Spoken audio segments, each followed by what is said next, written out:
ეს ბიურო როკომ წყერაშვილს არ დაუტოვებია ის 1 საათია რაც აქ არის გადმოყვანილი და ახლა კადრშიც გაჩვენებთ რა სიტუაცია. აქ არის მისი ოჯახის წევრი, მისი მეგობრები იმყოფებიან.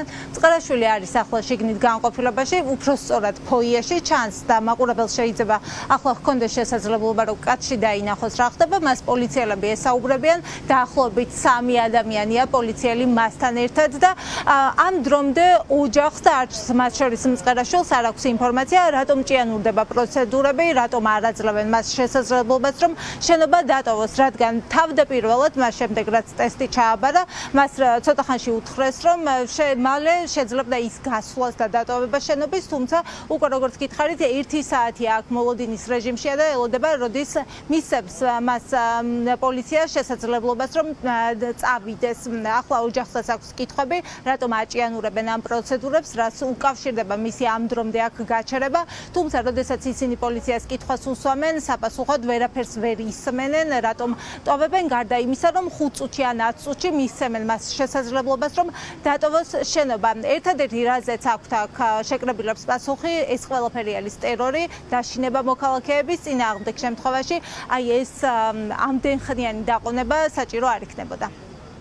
დაახლოებით 1 საათის განმავლობაში ველოდებით გამოშვებას იმის მიუხედავად რომ უკვე ნარკოტესტი გაიარა, როკომ დაწესით უკვე პასუხიც იყო, იმიტომ რომ გამოვიდა და თქვა რომ სუფთა.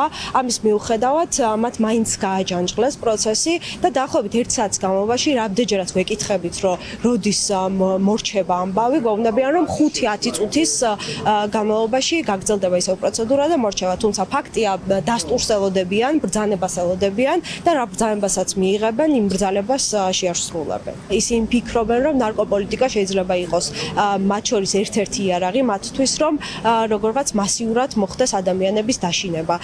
ჩვენ ვართ ქვეყანა, სადაც გვინახავს ჩადებები და ჩვენ გვყავს ახლა პოლიტპატიმარი, რომელსაც ჩაუდეს ნარკოტიკი. ამიტომ, რა თქმა უნდა, ყველა ადამიანის პირველი ფიქრი, პირველი ეს არის ხოლმე და ამისი შიშია ხოლმე და ზუსტად ამ შიშით მანიპულირებას ცდილობს ქართული ოცნება. არალეგიტიმური ხელისუფლება პროტესტში მყოფი ადამიანების მიმართ ბევრ საკითხზე დაინტერესდა. ჯერ იყო Facebook პოსტები, მათ აინტერესებდათ რას ვწერდით, რას ვაკომენტარებდით.